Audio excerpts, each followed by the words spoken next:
le chien, une fois qu'il est attelé, il n'a qu'une envie, c'est de courir et de courir le plus vite possible. Et donc c'est à nous de détecter en les regardant courir si on peut accélérer, si on doit ralentir un peu pour ne pas arriver en fait dans la zone rouge qui fait que le chien, tout simplement, il va s'écrouler de fatigue.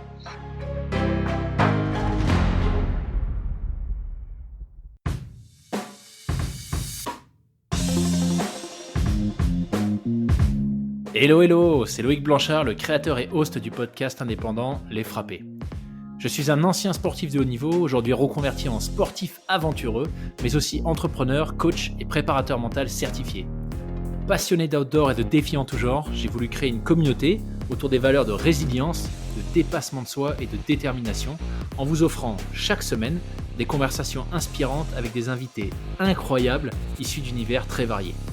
J'ai reçu aussi bien des athlètes olympiques que des entrepreneurs à succès, des aventurières professionnelles ou encore des anciens des forces spéciales. Leur point commun, la passion pour leur projet et l'audace de se lancer. Alors fonçons ensemble découvrir mon invité de la semaine. Excellente écoute à vous les frappés.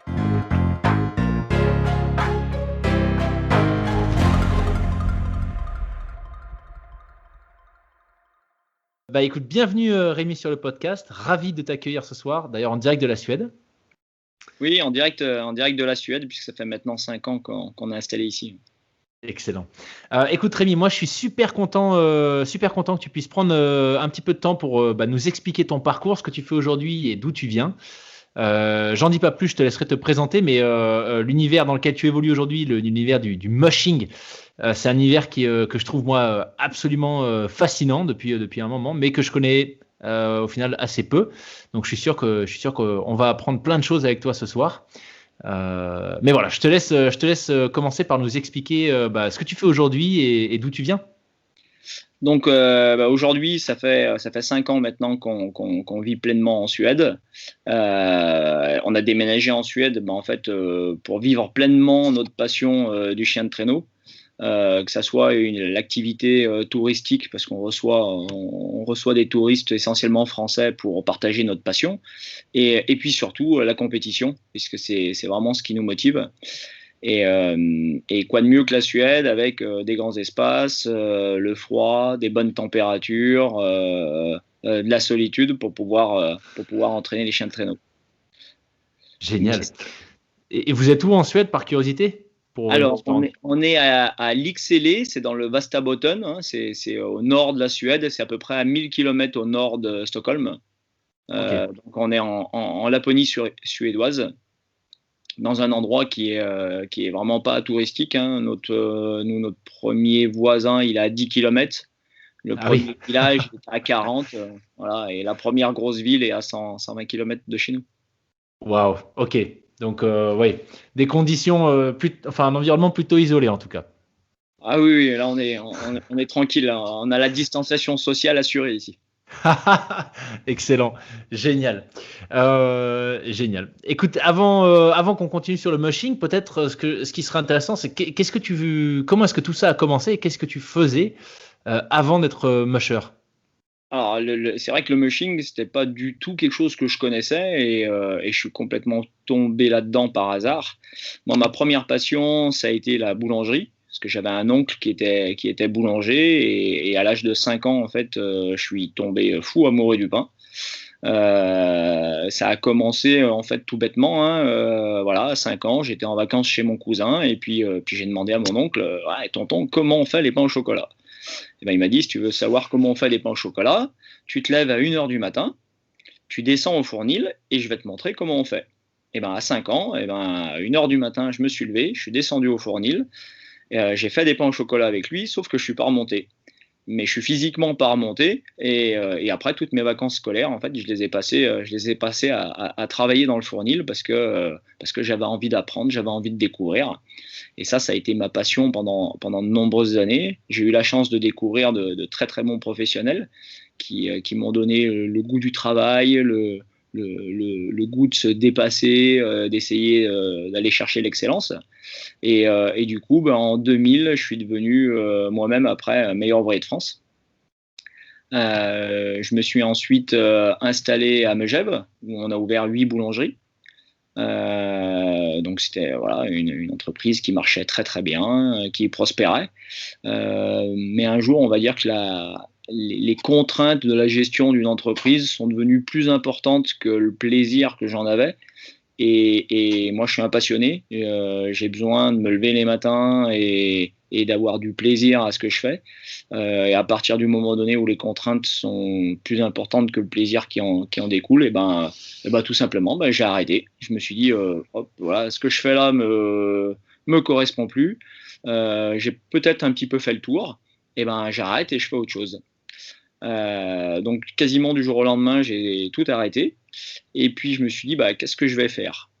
Quelques années auparavant, j'avais fait un voyage au Canada et j'avais fait du chien de traîneau, mais complètement par hasard. J'ai fait du chien de traîneau, ça m'a plu. J'y suis retourné plusieurs fois en faire, on y est retourné en famille. Et puis 2 ans après, j'ai eu mon premier chien, et puis mon deuxième chien, et puis mes premières portées. Et en même temps que j'avais les boulangeries, en fait, je me suis retrouvé avec une douzaine de chiens à la maison.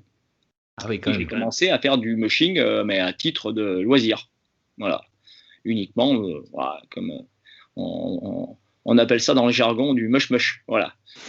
C'est simplement voilà, aller se promener avec ses chiens, partager l'activité avec eux, les grands espaces, la nature. Et quand j'ai vendu les boulangeries, bah, je me suis dit, bah, tiens, bah, en fait, j'aime les grands espaces, j'aime partager ma passion, j'aime le sport, et ben tiens, je vais me lancer là-dedans. Et donc, j'ai passé mon diplôme d'état de musher, puisqu'il faut un diplôme d'état pour pouvoir encadrer cette activité en France. En parallèle, j'ai passé l'accompagnateur en montagne et avec le moniteur VTT, qui était mon premier sport à l'origine. Voilà, et en un an, je me suis complètement reconverti, arrêté la boulangerie pour passer au monde du mushing. Dans un premier temps, c'était vraiment à titre professionnel, hein, donc j'emmenais des touristes découvrir l'activité. C'était sur la station des saisies.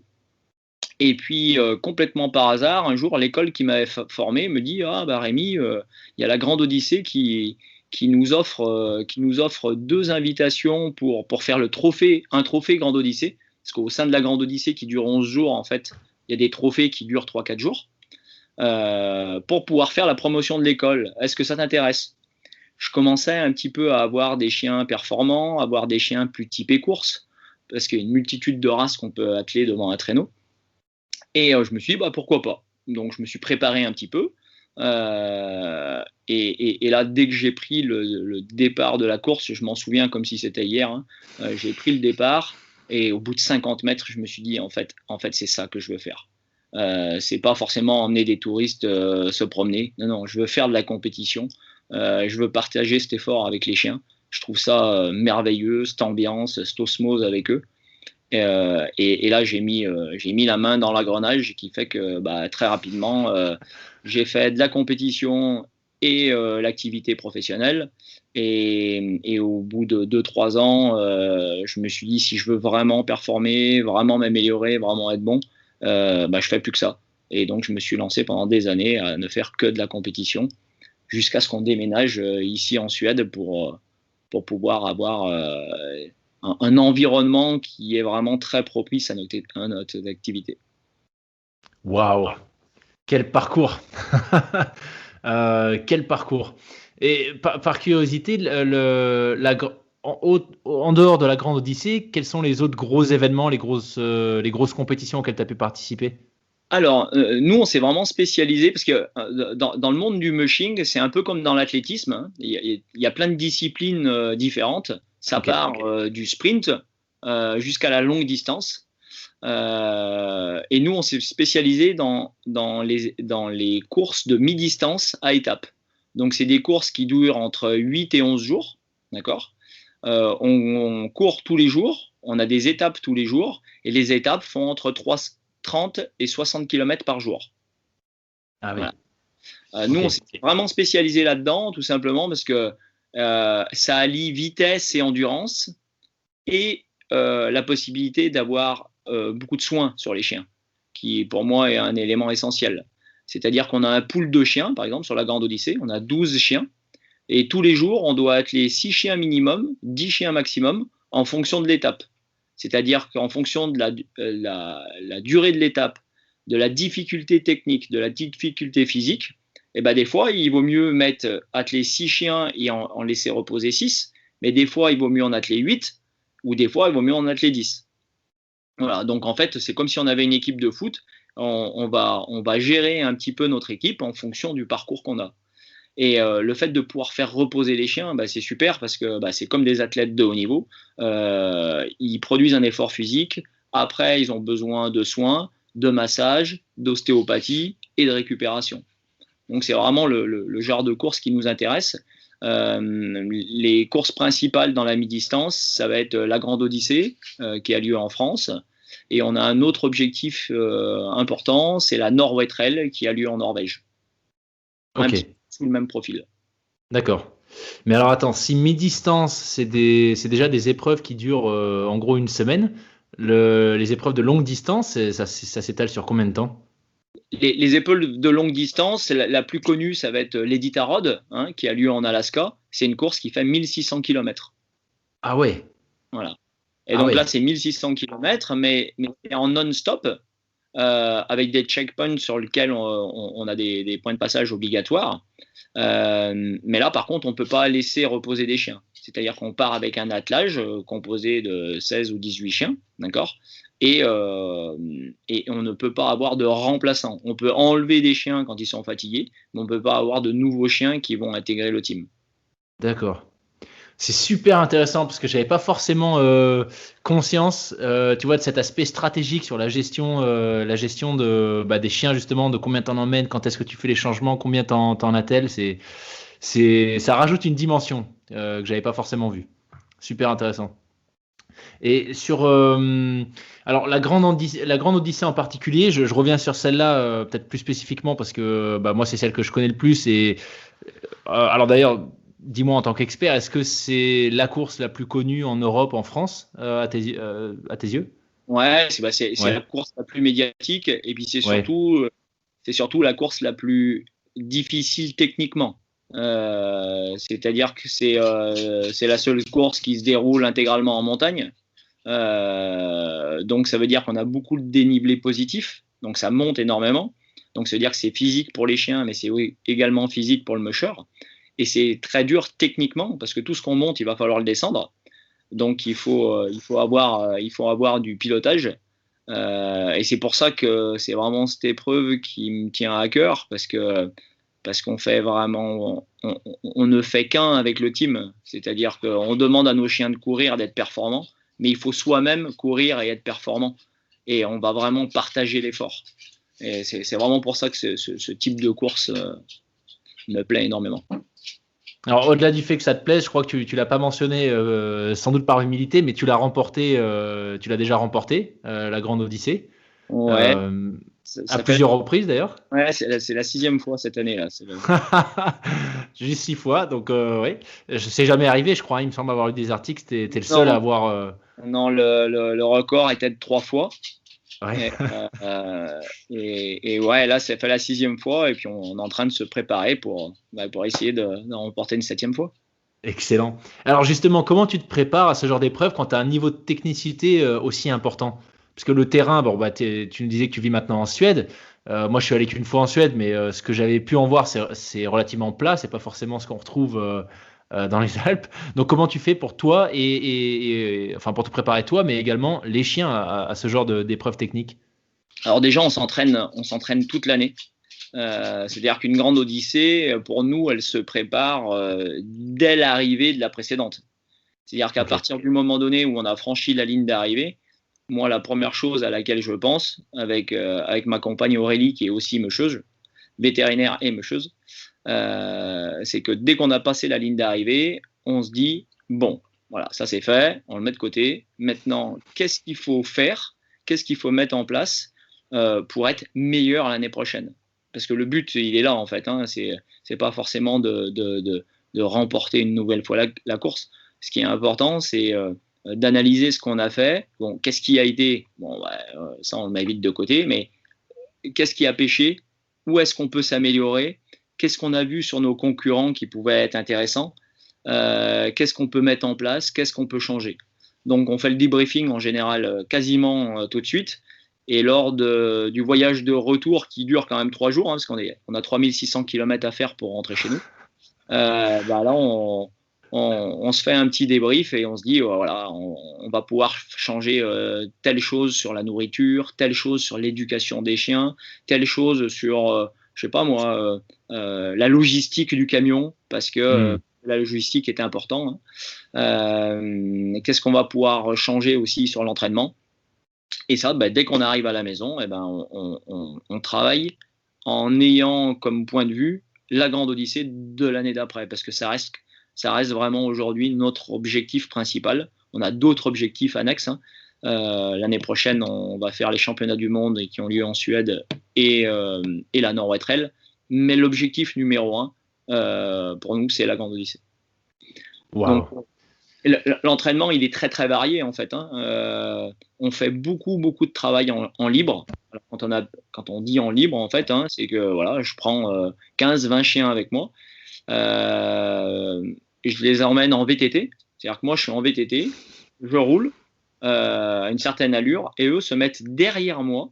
D'accord ? Ils me suivent à la même allure que moi pour pouvoir en fait travailler de l'endurance. Parce que comme chez un athlète humain, c'est exactement la même chose. Comme chez un athlète humain, on travaille 80% d'endurance et après 20% de fractionné pour pouvoir augmenter notre niveau.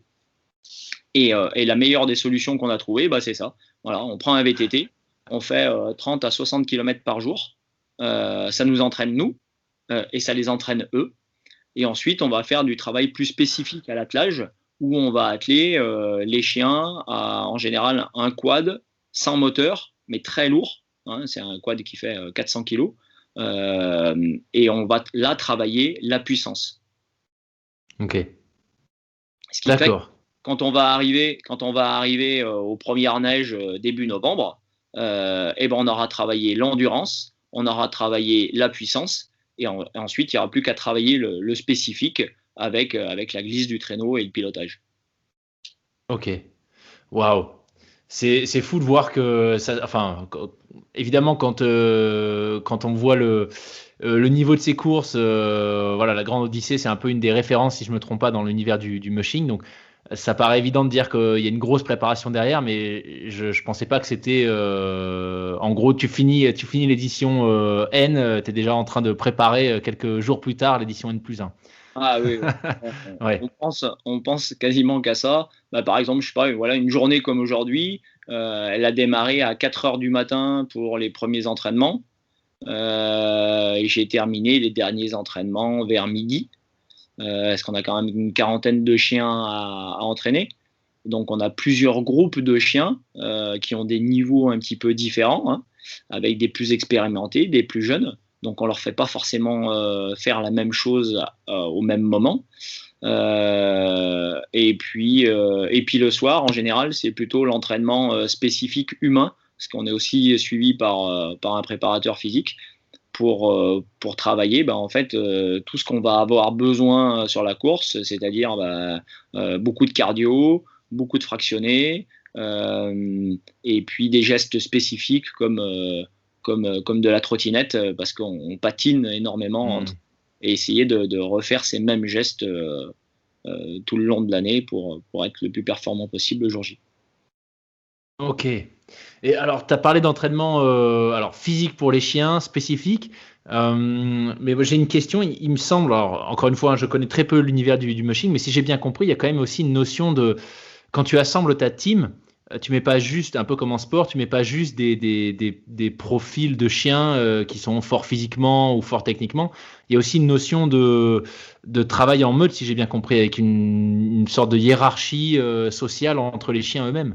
Alors, oui et non. Ok.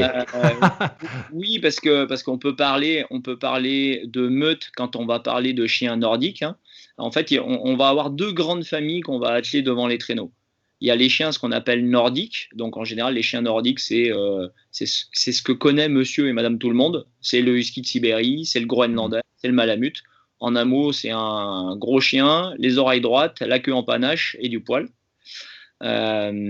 C'est ce qu'on peut retrouver dans les livres de Jack London, mais il n'y a pas que ça, et nous c'est pas avec ça qu'on court. Ok. Nous, on court avec ce qu'on appelle des Scandinavian Hund. Donc Scandinavian parce qu'ils ont été inventés en Scandinavie, Hund parce que ça veut dire chien. Et ces chiens-là, en fait, ça a été le croisement de multiples races pour obtenir en fait les chiens les plus performants possibles en compétition de chien de traîneau. Si on veut faire un résumé, c'est un peu plus compliqué que ça, mais on prend un chien nordique, par exemple un husky de Sibérie, on le fait reproduire avec un chien plus fort, plus puissant, plus rapide, donc tous les chiens qui sont issus de la chasse, un braque, un setter, un pointer, un lévrier greyhound, et on obtient un Scandinavian Hund. Donc ça ne se fait pas sur une génération, hein, ça se fait sur plusieurs générations. Mais une fois qu'on a obtenu ça, en fait, on a un chien qui a cette capacité de tracter qu'a le chien nordique, avec cette capacité d'aller vite qu'a un chien de chasse. Et là, on obtient, entre guillemets, le chien parfait pour le chien de traîneau, c'est-à-dire un chien fort, puissant, endurant, et surtout très proche de l'homme. C'est là la grosse différence avec du chien nordique. Du chien nordique, on va parler d'une meute, parce que comme une meute de loups, il y a un dominant, des dominés, et il y a un rapport de hiérarchie, oui, qui s'installe dans le groupe. Alors que dans le Scandinavian Hund, on ne parle pas de meute, on parle de groupe de chiens dont le musher est le point de référence. C'est-à-dire qu'il n'y a pas de, il y a pas de notion de dominant-dominé, il y a simplement un groupe de chiens dont nous, on est le point de référence, et ils n'ont qu'une envie, c'est d'être avec nous et de nous faire plaisir. Voilà. Ce qui enlève quand même un gros niveau de complexité à gérer par rapport à une meute. Déjà, ça enlève beaucoup de tension au niveau des chiens, ça enlève beaucoup de tension au niveau du musher, et surtout, ça nous permet de faire un travail qu'on pourrait faire très difficilement avec des chiens nordiques. Voilà, ce matin, par exemple, je suis parti avec 16 chiens derrière mon VTT, et on va se promener dans les forêts suédoises. On peut rencontrer des oiseaux, on peut rencontrer des rennes, on peut rencontrer des élans, et les chiens ne vont pas s'enfuir, ils n'ont qu'une envie, c'est de rester autour de nous, parce qu'en fait, ce qui leur fait plaisir, c'est qu'on partage quelque chose ensemble. Voilà. Mais du coup, le fait d'utiliser des Scandinavian Hound, alors vous, c'est ce que vous faites, mais en tout cas, le fait d'utiliser un attelage qui n'est pas un attelage de chien nordique, est-ce que c'est viable sur des courses aussi un peu plus longues et extrêmes comme celle qu'il y a lieu en Alaska, où il y a parfois des formats d'épreuves où il y a un peu moins le choix, il faut que ce soit des chiens nordiques? En fait, aujourd'hui, toutes les courses, quelle que soit la distance, hein, que ce soit du sprint à la longue distance, elles ne sont plus gagnées par des chiens nordiques. On va avoir soit du Scandinavian Hund pour le sprint à la mi-distance, et ensuite, quand on veut aller dans de la longue distance, on va utiliser ce qu'on appelle des Alaskan, d'accord ? Donc pour monsieur et madame tout le monde, quand ils vont le regarder, ils vont se dire « Ah oui, c'est un husky ». Non, c'est pas un husky de Sibérie. C'est en fait la même chose, exactement la même chose qu'un Scandinavian Hund, sauf que le pourcentage de chiens de chasse est un peu moins important à l'intérieur. Donc physiquement, c'est un chien qui ressemble plus à un chien nordique, d'accord ? Il est un petit peu plus... il a des oreilles droites, il a un petit peu plus de poils. Ça va être un chien un peu plus primitif, d'accord ? Mais par contre, avec des capacités qui sont bien plus importantes que des chiens nordiques. D'accord. Waouh. C'est vraiment passionnant. J'avais vraiment pas du tout vu cet aspect. Encore une fois, gestion un peu tactique quand même de l'équipage que tu mets devant le traîneau. Et ça, toi, avant d'arriver à la conclusion que tu voulais travailler avec des Scandinavian Hounds plutôt que des chiens nordiques, c'est quelque chose qui était très clair pour toi dès le début, ou ça s'est construit au fur et à mesure de tes épreuves? Non, ça s'est construit au fur et à mesure parce que, comme tout le monde, quand j'ai commencé l'activité, on pense à husky de Sibérie, ouais. Et il se trouve que la première personne que j'ai rencontrée avait des malamutes d'Alaska, et donc j'ai pris des malamutes d'Alaska, mais sans avoir de connaissance de la race, sans avoir de connaissance de l'activité. Je l'ai pris parce que voilà, il fallait commencer par quelque chose, et je me suis retrouvé avec des malamutes d'Alaska. Mais très rapidement, je me suis rendu compte quand même que au niveau du caractère, au niveau de ce qu'on pouvait faire avec eux, au niveau de la performance surtout. C'est pas du tout le genre de chien que je voulais. Moi, ce que je voulais, c'était partager pleinement quelque chose avec mes chiens, que ça soit facile à vivre, qu'on puisse faire plein d'activités, aller faire du vélo avec eux, aller faire du trail avec eux, aller faire de la natation avec eux, et puis surtout, une fois qu'on les attelle, être performant, c'est-à-dire aller vite et aller loin. Donc rapidement, je me suis rendu compte que la race dans laquelle je m'étais lancé n'était pas forcément très adaptée à ce que je voulais. Donc j'ai commencé à évoluer, à me renseigner à droite, à me renseigner à gauche, à aller voyager en Alaska pour aller chercher mes premiers Alaskans, à aller en Scandinavie pour aller chercher mes premiers Scandinavian Hound, et puis voilà, rencontrer le maximum de gens dans le milieu pour apprendre. Voilà, il y a telle personne qui va être bon en alimentation, je vais aller la voir pour essayer d'apprendre l'alimentation. Telle personne est bonne en entraînement, donc je vais la voir pour l'entraînement.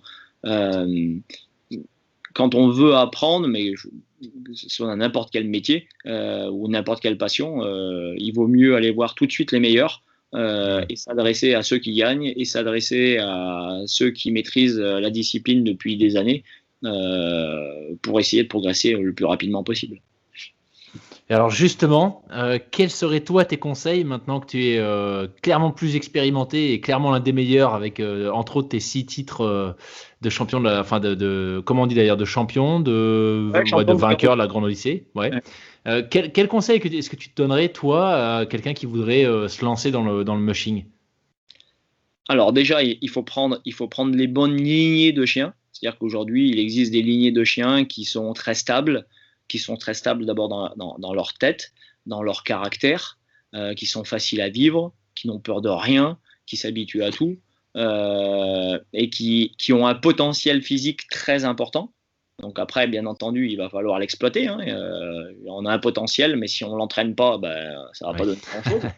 Mais alors déjà, choisir les bonnes lignées, prendre son temps,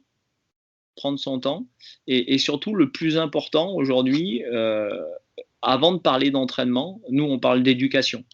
Nous par exemple ici en Suède, on reçoit des groupes de mushers qui ont envie qui ont envie d'apprendre, qui ont envie de progresser. Voilà, la semaine prochaine on a une dizaine de personnes qui vont venir pour découvrir ça. La première chose que je vais leur dire, c'est on va parler d'éducation. On ne va pas parler lignée de chiens, on ne va pas parler d'entraînement, on ne va pas parler de nourriture, on va parler d'éducation. Parce qu'à partir du moment donné où les chiens ont une bonne éducation, on peut tout faire avec eux. Alors que si on a le meilleur chien du monde, mais qui n'écoute rien et avec lequel on ne peut rien faire, on ne peut pas lui faire des exercices appropriés. La différence d'un athlète humain à un athlète canin, c'est qu'un athlète humain, on peut le prendre entre 4 yeux et lui dire voilà, aujourd'hui tu vas faire du fractionné, voilà, tu vas faire ce que j'ai fait tout à l'heure, tu fais 1 minute à fond, 1 minute de repos, 1 minute à fond, 1 minute de repos. Mais un chien, on ne peut pas lui expliquer ça. Donc il faut trouver des méthodes, il faut trouver des subterfuges pour obtenir la même chose, mais avec un groupe de 10, 15, 20 chiens. Donc pour ça, il faut avoir des chiens qui sont complètement à l'écoute, avec lesquels on a tout le temps la maîtrise. Voilà, on ne peut pas se dire je pars en VTT avec 20 chiens et puis au bout de 5 minutes, j'en ai perdu la moitié parce qu'ils ont vu s'envoler un oiseau à 50 mètres. Voilà. Donc l'éducation d'abord et ensuite les bonnes lignées. Et sur les lignées, comment est-ce que tu trouves ce genre d'informations sur les lignées performantes ou qui correspondent à ce que tu cherches? Voilà, c'est très très simple. Il suffit de regarder qui a gagné les courses pendant les 20 dernières années. Et puis voilà, il faut aller chez eux, il faut aller leur poser. Il faut pas avoir peur de poser des questions, savoir comment ils entraînent, comment ils nourrissent, pourquoi ils choisissent ce type de chien-là. Quand on veut faire des portées, leur poser la question de savoir tiens, voilà, j'ai une bonne chienne, je cherche un mâle, qu'est-ce que tu penses de celui-là? Ils vont nous dire voilà, il a tel caractère, ça va avoir telle incidence sur la génération. Donc, ouais, faut pas avoir peur de poser des questions, de se déplacer et de se remettre en question. Waouh. Alors pour revenir sur les courses, alors là, on verra pas la vidéo sur le podcast, mais je vois que derrière toi, tu as une sorte de planisphère et je vois pas vraiment l'Alaska, mais presque. Du coup, ça me fait te poser la question suivante. Comment est-ce que tu gères la partie logistique quand tu dois te déplacer avec une dizaine de chiens, un traîneau, etc. Et par exemple pour l'Alaska, est-ce que tu te rends sur place en avance pour qu'ils s'acclimatent comme des athlètes? Enfin, ça m'a l'air d'être une partie sans trop avoir les pieds dedans, quand même assez Ouais, importante à gérer. la logistique est très compliquée, hein, parce que donc nous en plus on court avec 2 attelages. Donc par exemple quand on Ah se oui. déplace sur la Grande Odyssée, on se déplace avec 24 chiens. Waouh. Voilà. Ah oui. Donc 24 chiens, 2 traîneaux, la nourriture, les croquettes, la viande, tout le matériel. Donc nous en fait ce qu'on a fait c'est qu'on a pris un camion pour chevaux qu'on Ok. a réhabilité pour le transport canin. Donc on a une partie appartement pour pouvoir y vivre à l'intérieur. Et après, là où il y avait les chevaux, ben, en fait, on a mis des cages à chiens et on a mis une table de massage qui nous permettent de transporter en fait 24 chiens et surtout de pouvoir soigner ces 24 chiens. Parce qu'en fait, avant chaque étape et après chaque étape, les chiens ils sont checkés au niveau ostéopathique, ils sont massés avant, ils font leur étape et ensuite on refait ça après pour Ah être, ouais. pour être sûr que l'attelage, les chiens qu'on va sélectionner pour l'étape sont en parfaite condition pour pouvoir être le plus performant possible. Y a un dicton dans le mushing qui dit qu'on gagne une course avec le chien qu'on laisse au camion. C'est très simple, ça veut dire que quand on a un doute sur un chien, ben en fait, il vaut mieux pas le prendre et le laisser se reposer, d'accord, et ne partir qu'avec des chiens sur lesquels on est 100% sûr. En sachant que, comme c'est une équipe, hein, par exemple, si on a une équipe de 8 chiens, on ira toujours à l'allure du plus faible. Donc, ce qui Hmm. est important, en fait, dans l'équipe, c'est d'avoir un groupe très homogène.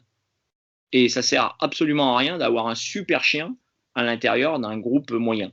Parce que ce super chien, il ne va rien apporter du tout. Et peut-être même que ça sera le maillon faible, parce qu'il va vouloir aller plus vite que le reste du groupe, se fatiguer, et finalement, ça sera lui qui va craquer en premier. Donc le but du jeu, c'est d'avoir un groupe le plus homogène possible. Et ça, c'est très compliqué et c'est très long. Alors, maintenant, moi, j'ai commencé la compétition en 2012. Voilà, l'année prochaine, on est en 2022, donc ça va faire 10 ans. Euh, et même si j'ai gagné beaucoup de courses, je ne peux pas dire qu'aujourd'hui, j'ai eu jusqu'à présent un groupe complètement homogène. En me disant, j'ai 12 chiens de même niveau qui peuvent passer dans toutes les positions possibles et sur lesquels je peux compter sur n'importe quelle étape. Voilà, c'est encore jamais arrivé. Alors peut-être que ça va arriver pour 2022. On y travaille. Voilà. On n'a jamais eu un team aussi fort pour la saison prochaine. Mais ce sera peut-être pas encore cette année parce que c'est vraiment très compliqué d'avoir un groupe de 12 chiens complètement homogène. Et comment tu suis le niveau de performance de chaque chien quand on a plus de 40? Est-ce que tu arrives vraiment à te rappeler d'où Alors, en est chacun? déjà, on note tout. Voilà, Ouais. absolument tout. C'est-à-dire que mes plannings d'entraînement, les plannings d'entraînement qu'on fait pour nous, on le fait aussi pour les chiens. Donc tout est noté avec en plus le temps qu'il fait, la température, qui a une grosse Ah ouais. incidence sur leur performance. Euh, et comme sur un athlète humain, on a un planning d'entraînement avec l'objectif qui est en ligne de mire. Mais il faut savoir s'adapter avec la météo, avec le moral des chiens, c'est-à-dire que pareil, on en discutait tout à l'heure, mais un chien, on ne peut pas le prendre entre quatre yeux et lui dire, bon, il y a les championnats du monde dans 6 mois, il va falloir faire des sacrifices, t'arrêtes les carrés de chocolat, t'arrêtes de regarder le foot à la télé le soir, tu te couches tôt, et on va faire des sacrifices pendant 6 mois pour pouvoir gagner une médaille. Le chien, il s'en fout. Ce qu'il veut, lui, la seule chose qui lui fait plaisir, le chien, c'est de courir. C'est de courir et de courir vite parce que c'est là qu'il s'éclate. Euh, mais pour ça, il faut que tout soit un jeu pour lui. C'est-à-dire que il faut pas qu'il y ait une notion de travail, une notion d'obligation. Il faut que tout ce qu'on mette en place ressemble à un jeu pour que le chien s'éclate. Et si le chien s'éclate, il est performant et il a envie de courir. Voilà. Wow. Et alors, tu disais, il faut que pour le chien, tout soit un jeu. C'est quelque chose que j'avais lu. Alors, je ne sais pas si c'est spécifique aux chiens nordiques ou pas, mais j'avais cru comprendre qu'il y avait une notion aussi de gestion d'effort, parce que dans certains cas, les chiens pouvaient en fait s'épuiser par plaisir, tu vois, mais s'épuiser, continuer à courir et aller au-delà de leurs limites. Est-ce que c'est vraiment le cas? Est-ce qu'il y a ça que tu dois gérer? Ah oui, bah on a ce qu'ils appellent le will to go, c'est vraiment l'envie d'y aller, l'envie de courir, et le chien, il fait pas dans la demi-mesure. C'est-à-dire qu'un athlète humain, il peut se dire, bon, allez, là, ça va être un peu dur aujourd'hui, on va y aller mollo, ou j'ai pas trop envie, on y va tranquille. Non, non, non, le chien, une fois qu'il est attelé, il a qu'une envie, c'est de courir et de courir le plus vite possible. Et, et donc, c'est à nous de détecter en les regardant courir, si on peut accélérer, si on doit ralentir un peu, pour ne pas arriver en fait dans la zone rouge qui fait que le chien, tout simplement, il va s'écrouler de fatigue. C'est-à-dire qu'il va pas lever la patte et dire là je suis un peu fatigué, faudrait ralentir. Non, le chien il court, il court, il court, et quand il en peut plus, bah, il s'arrête. Donc le boulot du musher, c'est certes de piloter le traîneau, mais c'est surtout d'observer ses chiens et de les regarder. Comme on dit, on regarde le cul de nos chiens pendant des dizaines et des dizaines et des dizaines de kilomètres, pour observer leur façon de courir, voir s'ils sont bien, voir si on peut accélérer, ou au contraire s'il faut ralentir un petit peu parce qu'il y en a un qui est un petit peu dans le dur, et qu'en ralentissant un tout petit peu pendant quelques kilomètres, et ben, comme un athlète humain, hein, il va se refaire la cerise et puis il va pouvoir réaccélérer plus loin. Et toi, qu'est-ce que tu regardes spécifiquement comme signaux sur tes chiens? Ah, c'est surtout la manière dont ils vont se projeter dans le harnais, et l'amplitude des mouvements. Faut savoir qu'aujourd'hui, sur des courses de mi-distance, on est aux alentours de 27-28 km/h de moyenne, Ah sur ouais. des distances de 40-50 km. Donc ça veut dire que le chien a besoin de beaucoup d'amplitude. Et s'il commence à manquer d'amplitude, ça veut dire que, soit il est fatigué, soit il commence à avoir un problème musculaire, hein, voilà, une lésion musculaire, soit il peut apparaître des tendinites, soit des blocages articulaires qui font qu'il va avoir en fait, moins d'empattement, donc moins de vitesse. Donc en fait, on passe notre temps à les regarder courir, et aujourd'hui, voilà, quand j'ai 10-12 chiens attelés devant mon traîneau, je peux dire, ah, celui-là, il commence un petit peu fatigué, donc on va ralentir un petit peu. Ou alors en rentrant de l'entraînement ou en rentrant de la compétition, tout de suite, je dis à Aurélie, qui est en train de passer des examens pour devenir vétérinaire ostéopathe. Voilà, tiens, voilà, il y a Smog aujourd'hui que je sens un petit peu moins bien. J'ai l'impression qu'il a un peu moins d'amplitude, il est un peu bloqué au niveau de l'épaule droite. Tu peux regarder, hop, on lui fait une séance d'ostéopathie, on lui fait du massage, on lui donne 2-3 jours de repos, et ensuite c'est reparti. Punaise, c'est des athlètes de haut niveau, hein. Ah, c'est vrai que nous, toute notre année et toutes nos journées sont dédiées aux chiens. Voilà, c'est-à-dire qu'on se lève très tôt le matin en pensant à l'entraînement. On fait l'entraînement, on fait le nourrissage, on fait les soins, on prépare le matériel, on essaye de trouver des nouvelles techniques d'entraînement d'année en année. Voilà, on essaye de ne pas se reposer sur nos acquis et toujours se remettre en question. Et tu disais que les journées commencent tôt, notamment pour le nourrissage. Qu'est-ce qu'il y a de spécifique? Alors là, on rentre vraiment dans les détails, mais je trouve que c'est super intéressant. Qu'est-ce qu'il y a de spécifique avec l'alimentation pour des chiens de performance comme tu as? Alors, alors, le type de nourriture qu'on va leur donner, hein, il faut que ce soit des croquettes qui soient très énergétiques. L'essentiel de leur énergie, ils le puisent plutôt dans la matière grasse que dans le sucre, au contraire de l'être humain, même s'ils en utilisent aussi. Donc, c'est des croquettes très grasses, qui est couplée avec de la viande, avec du poisson, pas mal de compléments alimentaires. au même titre qu'un sportif de haut niveau. Et surtout, ce qui est important, c'est le moment où on va donner la nourriture par rapport à l'entraînement ou par rapport à la compétition.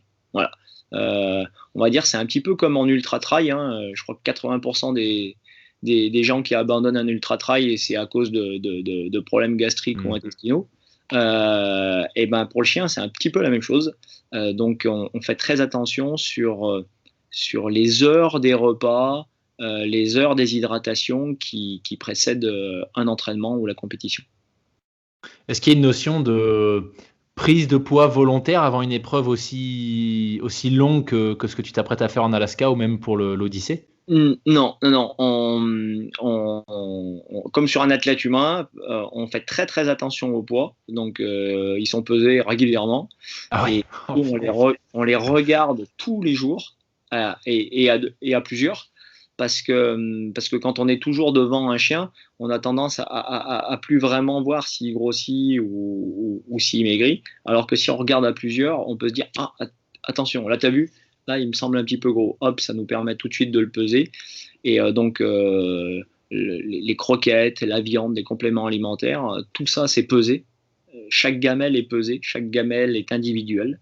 Donc, ils ont un régime individuel pour chaque chien. Et on fait attention que les chiens ne prennent pas de poids, c'est-à-dire qu'ils ont leur poids de forme, d'accord. Il faut qu'ils restent sur le fil du rasoir, un petit peu comme un athlète humain. Trop gros, ils sont moins performants, et deux, ils peuvent avoir des problèmes articulaires.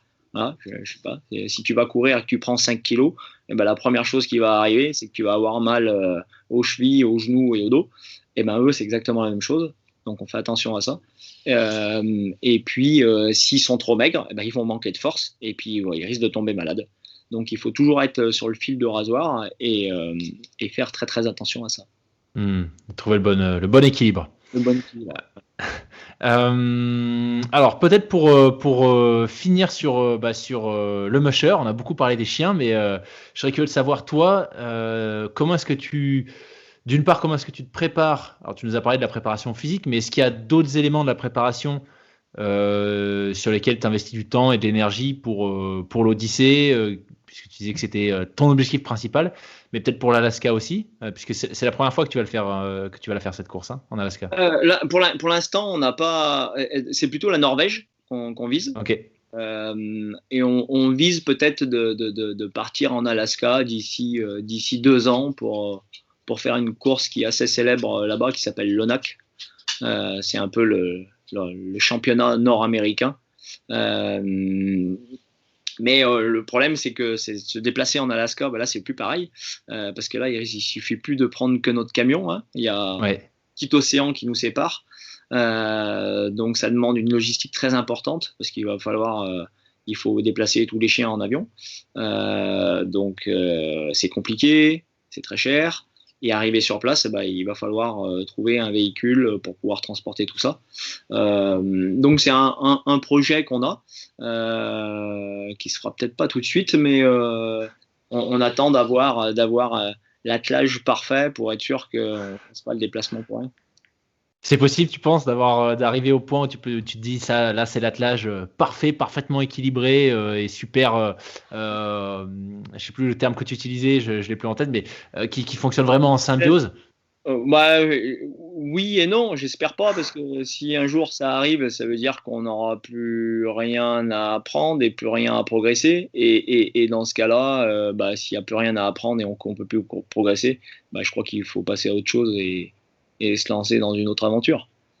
Ce qui est vraiment, je crois que ce qui est vraiment primordial, c'est, oui, bien entendu, c'est de gagner. Moi, je suis compétiteur dans l'âme, donc quand je prends un dossard et que je vais sur une compétition, c'est pour gagner, c'est pas pour être deuxième ou troisième.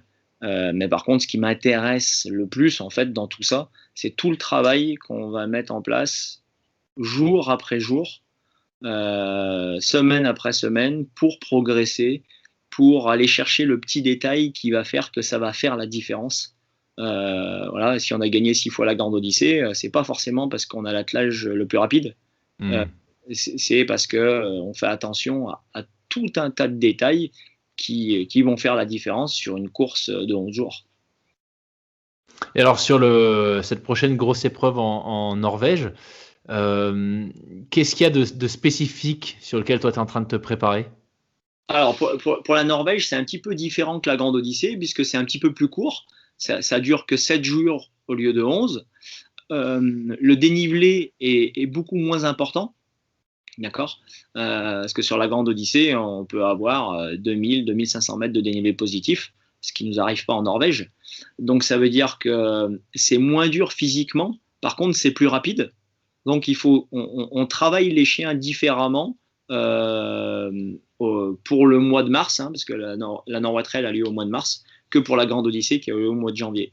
Voilà. Au mois de janvier, on va plus travailler la puissance et l'endurance, parce que les étapes sont plus longues et plus dures, alors que pour la Norway Trail, on va travailler plus de la vitesse pure et pas mal de fractionnés pour pouvoir augmenter notre vitesse. D'accord. Et donc toi, en tant que musher, j'imagine que tu t'adaptes aussi à l'effort. Et donc, est-ce que tu es moins sollicité sur une course qui est plus rapide et où il y a moins de dénivelé que sur une course très technique? Ouais, c'est un petit peu moins dur physiquement la Norway Trail pour nous par rapport à la Grande Odyssée. Par contre, on fait attention à la notion de poids parce qu'on est sur le traîneau. Donc, ça veut dire qu'il ne faut pas oublier que c'est un sport de trait. C'est-à-dire que ce sont les chiens avant tout qui nous tractent. Donc on fait attention au poids du traîneau, on fait attention au poids du matériel qu'on amène à l'intérieur, parce qu'il y a du matériel obligatoire. Et puis on fait attention à notre poids à nous, une différence de 2-3 kilos. On voit des différences sur la vitesse des chiens. Ah oui. Et toi, ton poids forme en tant qu'athlète? Ah, c'est aux alentours de 70 kilos. Ok. Voilà. Et le traîneau pèse combien?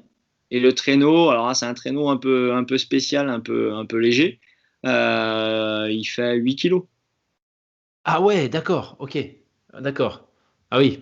Donc l'entraînement, ouais, d'accord. Parce que je repense à l'entraînement avec le quad où tu disais que le quad fait à peu près 400 kilos. Ouais, donc c'est vraiment pour du travail de puissance. Ça n'a rien à voir avec un poids simulé de traîneau. Difficile, la guerre facile. Voilà, Ouais. donc en fait, on essaye de travailler phase par phase pour que le jour où on arrive sur la compétition, on ait des chiens puissants, endurants, rapides en toutes circonstances. D'accord. Ok. Et tu parlais de dernière question un peu technique, mais je suis vraiment curieux.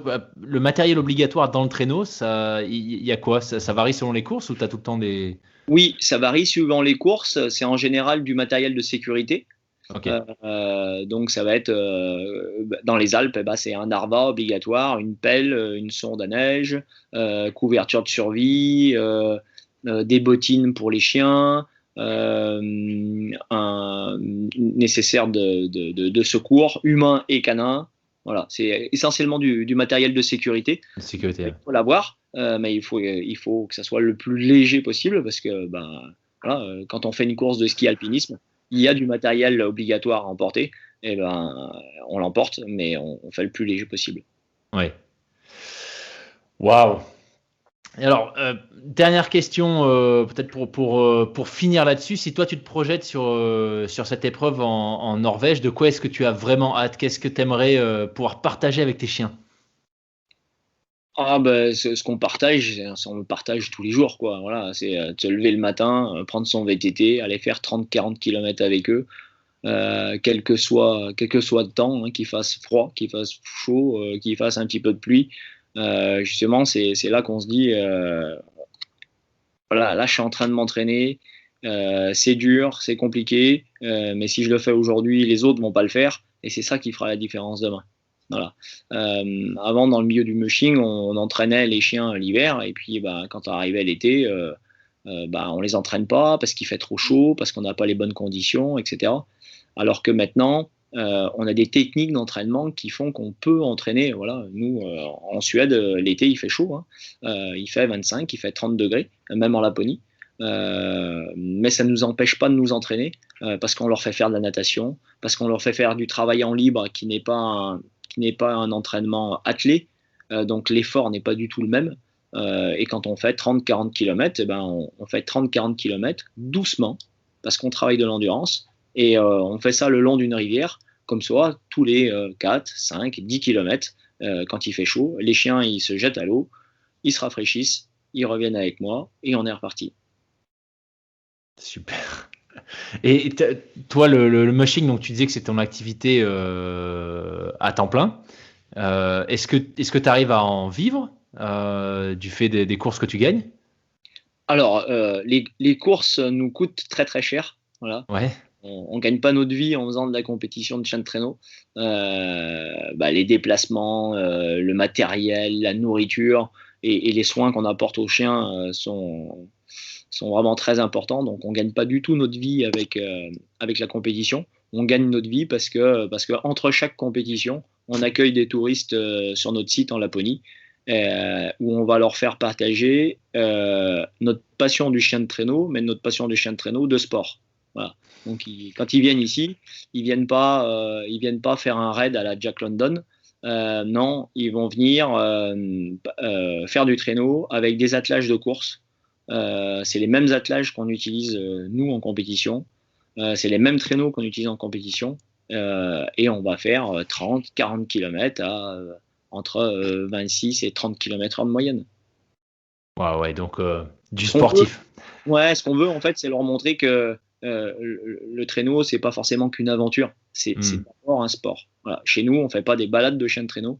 On vient faire du sport de traîneau. Et on veut vraiment leur montrer que les chiens, ce sont des athlètes. Et que pour piloter un traîneau, il faut aussi être sportif.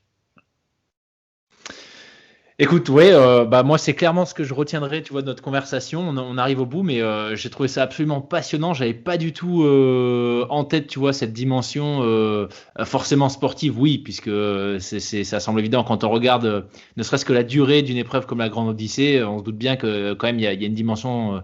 Ne serait-ce que physique importante, mais j'avais pas du tout imaginé, tu vois, le détail, la complexité de la préparation, le choix de la lignée, la recherche d'efficacité, le mélange entre puissance et endurance. Enfin, c'était juste passionnant de voir comment est-ce que toi t'abordes tout ça et au final de voir que c'est beaucoup plus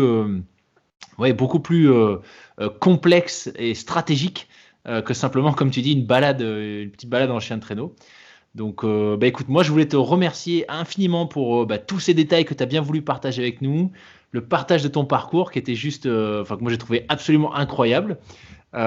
Et je mettrai en description tous les liens vers votre site notamment et votre compte Instagram. Comme ça, s'il y a des gens qui veulent aller se frotter, non pas à la balade en chien de traîneau, mais à la discipline sportive elle-même, ils auront tout ça. Ah, super.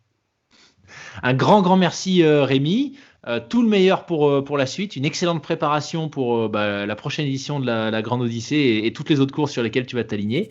Et encore merci pour ton temps et ce super moment d'échange. Merci à toi et c'est toujours un plaisir de partager notre passion. Merci Rémi.